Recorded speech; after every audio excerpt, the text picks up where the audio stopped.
Thank you both for joining me. A couple of days ago, you guys announced a new partnership. Tell us what that's about and why the two of you are partnering. You know, a 100-year-old plus technology company and musician and entrepreneur. I hope is more an example of more of what needs to happen across technology and the arts is from our perspective, we're just following what we think our clients want. When you think of our business to business, the corporations that are our clients, they're all looking for very robust platforms in which they can put technology. But at the same time, every company runs on employees, and employees want to be inspired, want to have applications that they're very easy to use, that they understand how to do.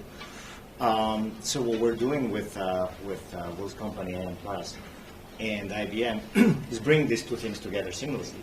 So you actually get the ability to do great experiences, to implement AI on applications, but you can do that at global scale in a very secure way and in a platform that you can trust. So that combination just, we think it just fits better with our clients want. So Will, the partnership involves an AI platform that you and your company have created, right? So what's the advantage of partnering with IBM? Jesus already touched on that. As far as like the security and the scale, right? So we're a small company. We have pretty awesome partners that we managed to get on our own just by the sheer awesomeness of our platform. But how do you scale that? Right. So working with IBM will allow us to, be a small guy that moves as robust as a giant. So we're really honored to be partnered with IBM for them to validate our platform. Like the Majid Al Futtaims have, the Airbuses and the Accords, the Hotelier out of France. So having those guys validated because of what we built for their needs is one thing, but to have a company like IBM validate our platform and have it on their cloud is, I wouldn't have believed it, just like you wouldn't have believed you didn't believe it earlier today. Okay, good point. Can you explain what your Omega AI platform is? What does it do, and how is it different from other AI platforms? So first off, like most of the platforms that are built from the perspective of your phone, just like the first PDAs were built from the perspective of your laptop. Which means like when you ask your assistant to do something, it's just putting, they're accomplishing things in verticals, and never do they cross them. The domains aren't crossed. So what we did was we were open-minded and naive enough to ignore, legacy architecture by creating a system to where you could cross domains. Where if I were to say simple things like, play Beyonce on Siri, you could tell Siri play Beyonce, but you then couldn't follow up and say, okay, what is she doing and what's going on with her? And she's not going to then crawl the net and get information about Beyonce. You then couldn't say, okay, does she have any shows coming up? Because Siri doesn't know who she is. Right. To then search the internet on a second thing, then find specific shows related to Beyonce. Then you couldn't say, find restaurants around there, because it doesn't know where there is after coming from Beyonce, play. So our architecture does all that stuff. And, that's the beauty of not being, conditioned by being a traditional technologist. We wanted to make the system do things that are just natural to how we communicate.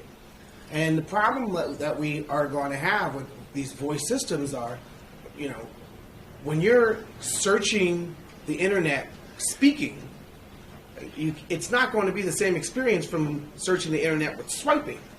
So it has to be conversational. You have to, design the system to speak the way we speak. And we did that.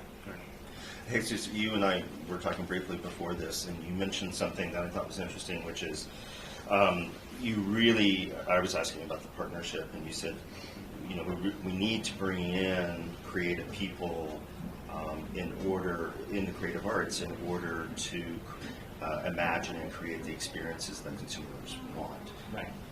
Expound on that a bit. What did you mean? Yeah, I think I think sometimes we are approaching problems from the point of view of technology instead of approaching problems from the point of view of the individual that has to use that technology.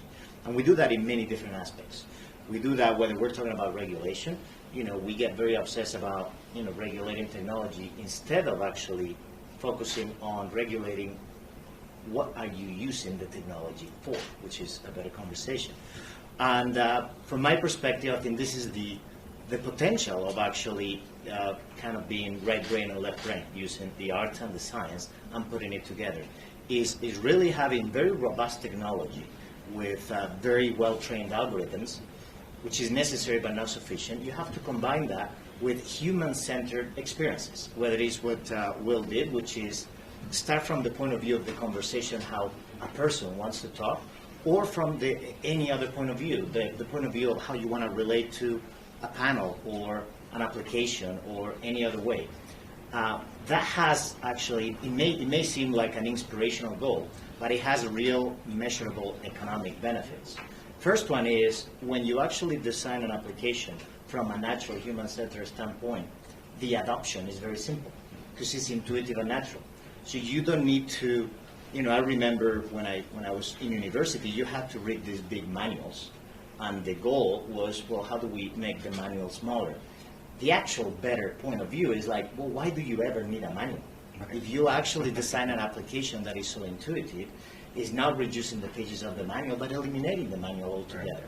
I think that is the potential of the combination of having, a great technology platform that has been conceived from the human-centered perspective, which naturally is going to be adopted and is going to be a positive use and is going to be reinforced, with the strength and if you want, the industrial strength and the scalability of actually, what a scientist and the technology can give you.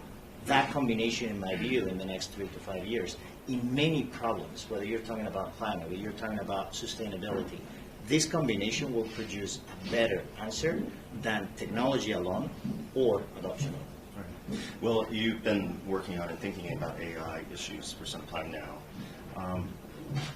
How do you, and I think we should tie this now more firmly into this conversation of corporate responsibility.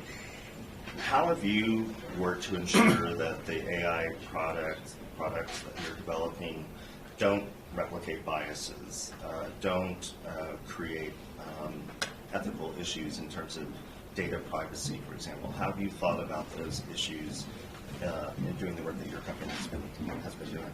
I mean, the first thing that you need to understand with artificial intelligence is it is basically mimicked. So I started in the field of artificial intelligence 27 years ago, when it was very unpopular to actually talk about that. You would never get a date if you basically say, "Oh, I'm in artificial intelligence." Like, really? Nerd. So I would just talk about listening to his music or something. It's like I wouldn't talk about that because it's just it would take like 12 hours of compute time just to train a neural network on just 500 samples. So it was designed to mimic how a neural system works, how we think. So, but that comes with the side effect that is, the humans are so powerful because you can learn and distill patterns. So you don't need to be taught rules. You just learn things by doing, and all we are, in a way. But those patterns are bias. All bias is the combination of everything you've learned, either culturally or, so bias intrinsically is not bad, it's just a form of training. So there is I think this idea of trying to say how do you prevent bias on an artificial intelligence system is, well, you can. The moment you have trained it, you have biased the system to actually recognize that pattern. But what you need to do, which is what we have focused on, is you need to be transparent and you need to be able to understand and open that box as to what is the bias that is there that may be negative. So what we have done is we have created systems where we can do a couple of things. One is there is potential bias in the data. So the data itself, if it has more representation of one versus another categories, the algorithm will just basically mimic that. That is what these things do. I think you should be able to show. And we created a kit called Fairness 360, and we donated it open source because we don't think that should be something that one company owns. We think that should be universal in the field. We should really be expanding the transparency around the bias. I think the other side of it is then what do you do about correcting, right? And the same thing is like what we're trying to do is make sure that there are principles where in the same way that you're going to understand the bias, then you can actually apply corrective behavior, either with amplification of the data, so you equalize the data, or actually with the diversity of the teams. I mentioned the one element of bias is the data itself. Second element of that bias is the people train the system. Yes. When you go and you say thumbs up or thumbs down, when you go to like Netflix or some of this, every time you say thumbs up or thumbs down, you are imposing your own bias of whether that is good or bad. In a way, that is what we're doing with systems. So if you don't have inclusive teams that can represent diverse points of view, even if your data is great, you're still going to bias that system that you train. Right. So those two things, as you know, as a company, for 107 years, we have really lived diversity and inclusion as a principle, as a value. It's not a marketing ploy. I think those are two very pragmatic things that you can do. Just discover the bias in the data and make sure that the teams are diverse and can represent every point of view. Yeah, and as a musician, African-American owner of an AI company, it's how you train the data and be sensitive to who's training the data. And then knowing that there's biases out there and it's going to take a while for us to get on the side of how we would like it, it's coupled with the business models. So when you have like biased data and then business models that manipulate and exploit our data rights and privacy, that's when you have the issue that we have now. So we don't have the business models of the giants. We're flexible enough to dream up new ways that enable and empower people with their data. And that's the reason why I'm really proud of our partnership with IBM, because we have the same views on data privacy. And us being a new company with new, fresh ideas around empowering people with their data, that is our stance and why we are different from the alternative systems out there.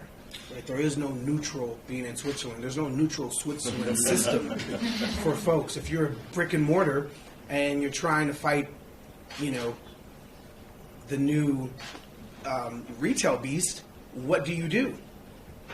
Right? And if that retail beast now has physical, brick and mortar stores, not just, online, what do you do? So to have that alternative system for folks where we empower them, their data is their data. We're not crossing it, selling it, and micro-targeting users. We will get the data eventually right as far as the training the data. You've talked a lot about advocating for STEM education in schools, particularly to get more women, more people of color skilled in these areas in order to create these diverse workforces. How optimistic are you, at this point, particularly heading into 2020 and beyond, of where we are in educating people in order to be able to create the systems that will be more diverse and serve a more diverse? So I've seen it firsthand. So to build the platform that we built, we had to raise a lot of money doing it. We've been at it for about 5.5 years. But I had my school in the ghetto that I'm from for going on 11 years. And when you weigh the amount of money that was raised to build AI to make machines smarter versus the amount of money to make humans smarter, it breaks your heart. Right? So I know firsthand, what I was able to raise for my school. But I'm optimistic on seeing the results of that. the transformation of these kids' lives. These were kids that were just like me growing up. Music was my Calvary. I can't say it's going to be the same moving forward. People aren't going to get Lionel Richie rich the way they were in the past. It changed their communities. But technology could transform communities, cities, countries. And the inner city kids, they're the ones that are going to be affected by autonomous everything. They're the ones that are going to be affected when there's no more Uber drivers because of autonomous cars, when there's no more cashiers the way they are now because of AI and the physical brick and mortar stores. So you have to upskill, and you upskill fast. You have to encourage. We chuckle like, oh wow, what's will.i.am doing in AI? It's an emergency is why I'm in AI. Who else is going to come from the world I come from and aim kids down a path where they're getting bullied in school? Like, somebody has to make it cool. It's not like you are.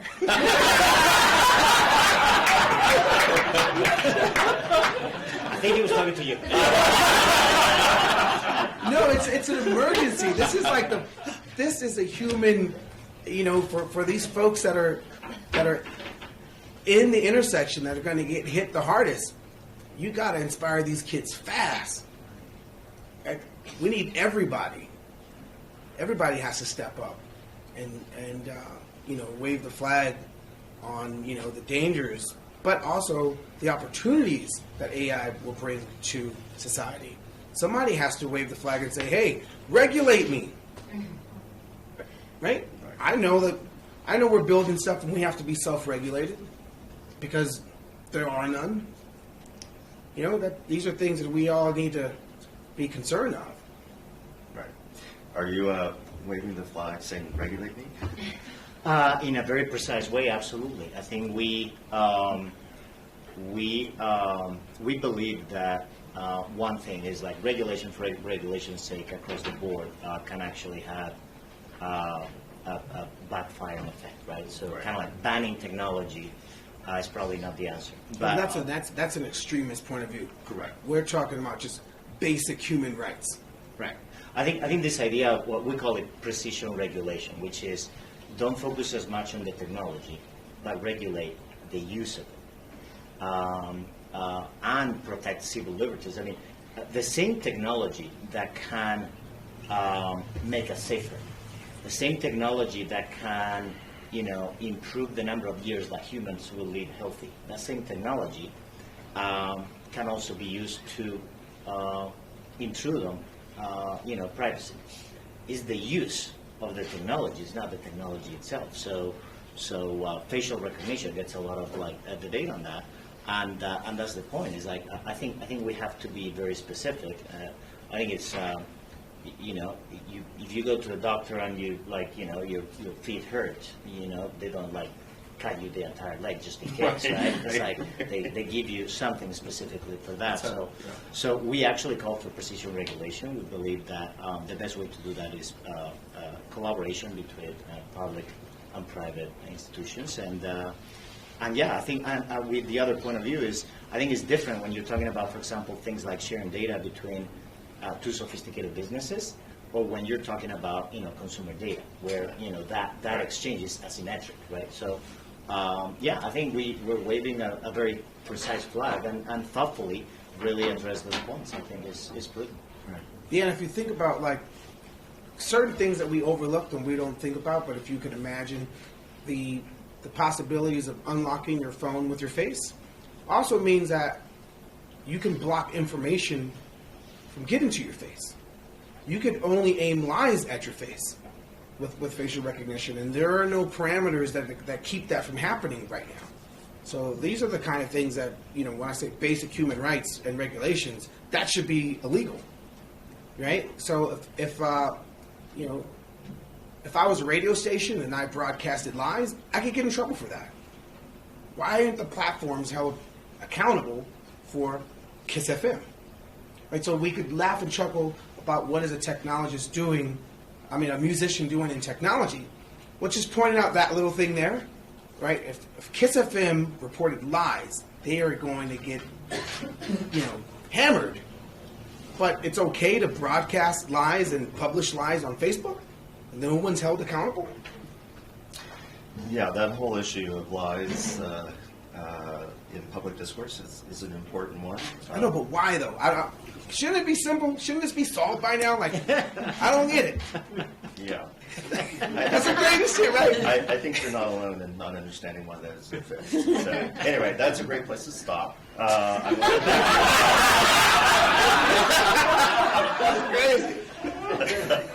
want to thank you both. This wraps up our series here at Davos with IBM on the year ahead, looking at various ways technology is going to affect us in this coming year. And I want to thank Jesus for being here today, and IBM generally for helping us create this series. And as Malika said, we have a bunch of other conferences coming up this year, so please check out Bloomberg.live.com and you'll see what we're doing. And I hope Will and Jesus and I continue the conversation about the lies at another event. Awesome. Thank you.